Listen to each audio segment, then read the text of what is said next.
इस न्यूज के प्रायोजक हैं अर्थ डायग्नोस्टिक्स, लोकला मंडल, मधुबन, उदयपुर। प्रदेश में कोरोना का कहर कम होने के साथ ही रुकी हुई जिंदगी फिर से पटरी पर आने लगी है। इस बीच राजनीतिक नियुक्तियों का दौर भी शुरू हो गया है। ऐसे में भारतीय जनता युवा मोर्चा उदयपुर शहर और देहात की बात करें तो आने वाले 2 सालों के लिए कभी भी नए अध्यक्ष की ताजपोशी की सूचना आ सकती है। आपको बता दें कि उदयपुर शहर अध्यक्ष गजेंद्र भंडारी ने अपने 2 कार्यकाल पूरे किए और इस दरमियान उनकी भूमिका कुशल नेतृत्वकर्ता की रही है। अगर यह कहें कि प्रदेश में सबसे अच्छा काम श्री भंडारी के नेतृत्व में ही हुआ है तो कोई भी अतिशयोक्ति नहीं होगी।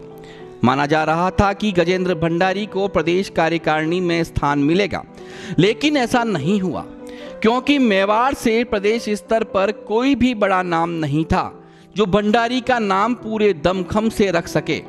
ऐसे में अब जो भी नाम है या शहर युवा मोर्चा के कार्यकर्ता हैं वह गजेंद्र भंडारी को ही अपना अध्यक्ष देखना चाहते हैं।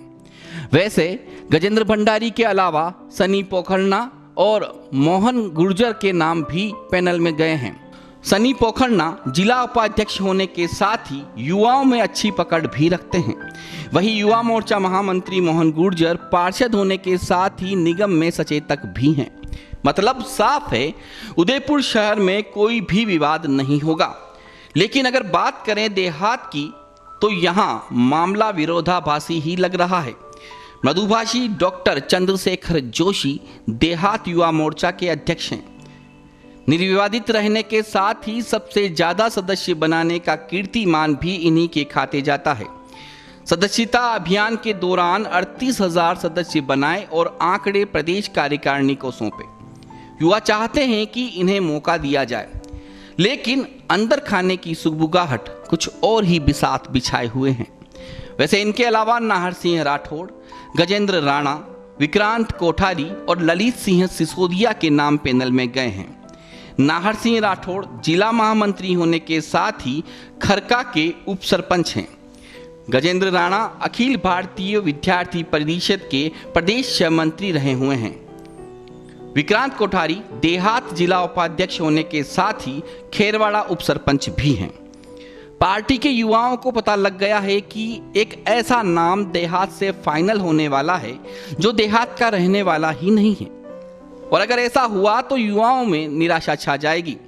इसके अलावा कई पत्र भी वायरल हुए हैं, लेकिन वह हस्ताक्षर शुदा नहीं होने से पुष्टि भी नहीं कर सकते हैं। जिसके नाम की सुगबुगाहट है वह शख्स 2016-17 में छात्र राजनीति में सक्रिय हुआ। वह भाजपा के ही छात्र संगठन अखिल भारतीय विद्यार्थी परिषद के उम्मीदवार नवीन मेनारिया के खिलाफ चुनाव भी लड़ा। 2018 में अखिल भारतीय विद्यार्थी परिषद के खिलाफ निर्दलीय लड़े सुखदेव डांगी का साथ दिया।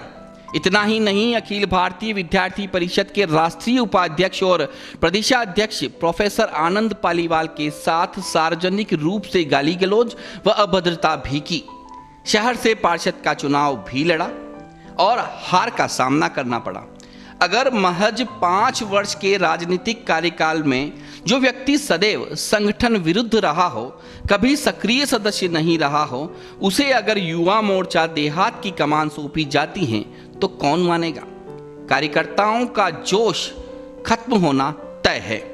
जो शख्स कभी भी उदयपुर देहात में संगठन में बूथ अध्यक्ष तक नहीं रहा, कहीं भी संगठनात्मक व चुनावी गतिविधियों में सक्रिय नहीं रहा, ऐसे शख्स को शहर से सीधे देहात मोर्चा में जिलाध्यक्ष जैसे महत्वपूर्ण पद के लिए पैनल में शामिल कर लेना उन समस्त युवा कार्यकर्ताओं के साथ अन्याय ही है जो वर्षों से देहात में ही काम कर रहे हैं और पार्टी की नींव को मजबूत करने में लगे हैं।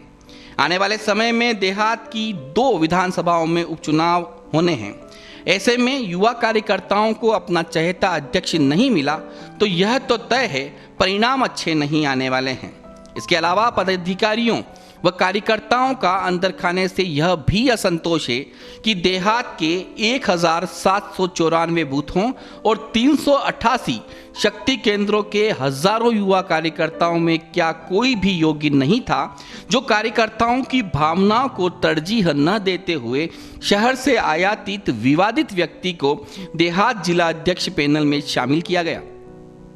सिर्फ और सिर्फ कुछ नेताओं के चहेते और करीबी होने का फायदा अगर यू देहात जिला अध्यक्ष की कुर्सी पाने वाले को दिया जाएगा तो आगे से युवा मेहनत कम और परिक्रमा ज्यादा करेंगे, क्योंकि सच्ची कर्तव्य निष्ठा और ईमानदारी से कुछ नहीं मिलता।